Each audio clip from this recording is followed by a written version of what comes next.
Hello दोस्तों, अनिल रतन YouTube channel में आपका स्वागत है। नमस्कार दोस्तों, पीछे आप इन बच्चों को क्रिकेट देख रहे हो जैसे खेलते हुए। आपको लग रहा होगा कि ये बहुत ही आसान है क्रिकेट खेलना, सब कुछ साधन है इनके पास। पर एक समय ऐसा भी था कि हमारे जो प्लेयर थे पहले, उनके पास कुछ भी नहीं होता था अपनी प्रोटेक्शन करने के लिए। बहुत से प्लेयर हमारे प्रैक्टिस करते हुए या मैच खेलते हुए बहुत बुरी तरीके से घायल हो गए थे।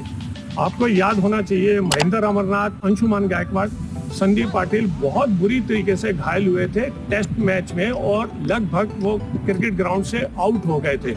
और मैं आपको बताना चाहूंगा कि कैसे हिंदुस्तान के कप्तान नारी कंट्रैक्टर वेस्ट इंडीज में जब गए थे तो कैसे उनको इंजरी हुई थी और वो लगभग 7 दिन तक मरते मरते जीतते मरते बच गए थे। और वेस्ट इंडीज के ही कप्तान सर फ्रैंक वॉरेल ने उनको अपना ब्लड दिया था और उनको बचा लिया था। और विडंबना देखिए, कुछ साल बाद वही महान sir Frank Worrell blood cancer की वजह से मर गए थे। और आज भी नारी कंट्रैक्टर बहुत अच्छी जिंदगी काट रहे हैं और वो बहुत अच्छे स्वास्थ्य में है। एक और मैं आपको हादसा बताना चाहूंगा। न्यूजीलैंड के चैटफील्ड खेलते हुए अपने पहले ही टेस्ट मैच में बुरी तरीके से घायल हो गए थे और वो मैदान में ही उनके प्राण निकल गए थे। वो उनका सौभाग्य अच्छा था कि इंग्लैंड की टीम के पास उनके फिजियो डॉक्टर थे, उन्होंने उनको ग्राउंड में बचा लिया। और बहुत लंबा उसके बाद चैटफील्ड रिचर्ड हेडली के साथ बॉलिंग करते रहे कई सालों तक और उनके जोड़ीदार बने रहे। और एक और दुर्भाग्यशाली बल्लेबाज के बारे में मैं बताना चाहूंगा इंग्लैंड के, जो कि अपने पहले ही टेस्ट में पहली ही बॉल पर मैल्कम मार्शल ने उनको बुरी तरीके से घायल कर दिया था और उसी समय उनका टेस्ट कैरियर खत्म हो गया और उनको स्ट्रेचर पर डाल के 4 आदमी मैदान से बाहर लेकर चले गए थे। तो मैं आपको बताना चाहूंगा कैसे एक इंग्लैंड के बल्लेबाज ने भारत के विरुद्ध डबल सेंचुरी बनाई थी और उसके अगले मैच में ही उनको सिलेक्टर्स ने उनकी बल्लेबाजी की वजह से उनको टीम से बाहर कर दिया था। और मैं एक और आपको एक ऐसे बल्लेबाज के बारे में बताना चाहूंगा कि जिन्होंने अपने पहले ही मैच में खेलते हुए शतक बना दिया था पहली पारी में और दूसरी पारी में फिर उन्होंने शतक बना दिया था। और उसके 2 साल के बाद उस बल्लेबाज ने ट्रिपल सेंचुरी इंग्लैंड के विरुद्ध भी बना दी थी। पर बहुत ही दुर्भाग्यशाली रहा वो क्रिकेटर, वो बहुत जल्दी टेस्ट लाइन से जल्दी हट गए, चले गए, रिटायर हो गए। मेरा ये जो चैनल है, मैं आपको इसमें कुछ सुनहरी यादों में ले जाऊंगा। ये मेरा शुद्ध रूप से इस तरीके का है और मैं आपको बताना चाहूंगा कि 1970 से पहले क्या क्रिकेट का रूप होता था और 1970 के बाद क्या बदलाव आया। तो आप एक स्वाभाविक रूप से सवाल कर सकते हैं, क्या 1970 से पहले क्या महान बल्लेबाज, महान गेंदबाज नहीं हुए थे?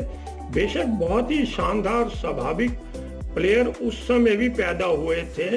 उस समय वेस्ट इंडीज से George Headley, sir Frank Worrell, sir Garfield Sobers पैदा हुए थे और ऑस्ट्रेलिया से sir Don Bradman, Neil Harvey, Ray Lindwall, Keith Miller, Bobby Simpson. England से sir Jack Hobbs, sir Len Hutton, Denis Compton, Bill Edrich, ये पैदा हुए। और भारत से विनू मंकड़, विजय हजारे, विजय मर्चेंट, पाली उमरीगर।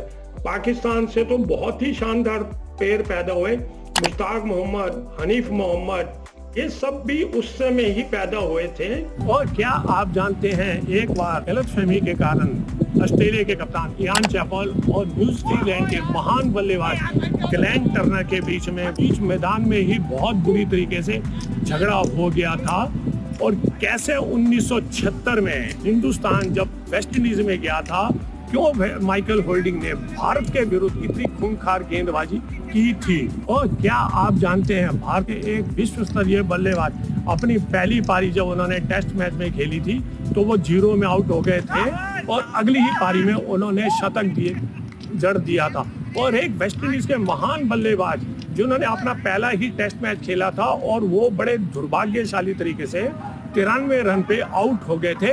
और जब उन्होंने अगली पारी उस मैच में खेली तो उन्होंने 107 रन जड़ दिए थे अपनी टीम के लिए। आप ये भी जानते हैं, एक बार सुनील गावस्कर टेस्ट मैच में बॉलिंग कर रहे थे, तेज गेंद से कर रहे थे और एक विदेशी ओपनर ने उनके विरुद्ध खतरनाक बॉलिंग का इल्जाम लगा के शिकायत की थी अंपायर को।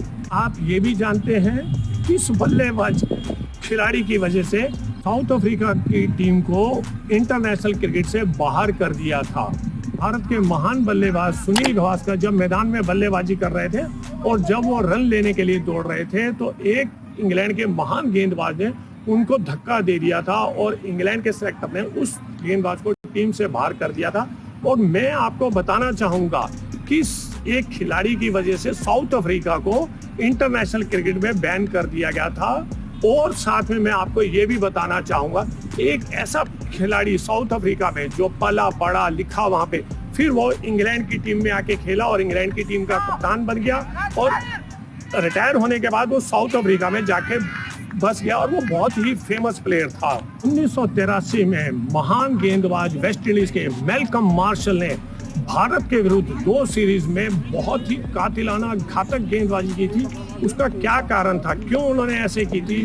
खासकर उन्होंने सुनील गावस्कर और दिलीप वेंगसर के को बहुत गलत तरीके से बॉडी लाइन बॉल की थी उन्होंने। जब भी क्रिकेट की बात होगी उसमें 2 प्लेयरों का नाम जरूर आएगा, महान गेंदबाज डेनिस ली और पाकिस्तान के महान बल्लेबाज जावेद मियांदाद। एक बार एक मैच में ये महान खिलाड़ी आपस में ही मैदान में हाथापाई पे उतर आए थे। डेनिस लीली ने जावेद मियांदाद को लात मार दी थी और जावेद मियांदाद पलट के उनको अपना क्रिकेट का बैट मारने आए थे। वो तो शुक्र है कि बीच में अंपायर आ गए। एक बार डेनिस लीली साहब मैदान में एल्युमिनियम बैट से बल्लेबाजी करने लग गए थे। जब इंग्लैंड के प्लेयरों ने देखा कि ये तो एल्युमिनियम के बैट से बल्लेबाजी कर रहे हैं, जब उनको मना किया गया तो उन्होंने मना कर दिया। तब ऑस्ट्रेलियन कैप्टन ग्रेग चैपल को मैदान में आना पड़ा और उन्होंने डेनिस लीली को सब समझाया। तो डेनिस लीली ने नाराज होकर वो एल्युमिनियम का बैट ही ग्राउंड में उड़ा के दूर फेंक दिया था। रोचक जानकारी मैं आपको देना चाहूंगा, एक ऐसे रिकॉर्ड की जो मैं नहीं सोचता कि कभी भी टूट पाएगा। कब ऑस्ट्रेलिया के 2 भाइयों ने एक ही टेस्ट की दोनों पारियों में शतक जड़ दिया था। दोस्तों, अगर इस तरीके की आप रोचक जानकारी, भूली बिसरी यादें आप सुनना चाहते हैं तो कृपया करके मेरे YouTube चैनल को आप सब्सक्राइब करें, लाइक करें और अपने दोस्तों को शेयर करें। आप खुश रहें, मस्त रहें, तंदुरुस्त रहें, ऐसी मैं कामना करता हूं और आप अपना ख्याल रखिए। जय भारत की।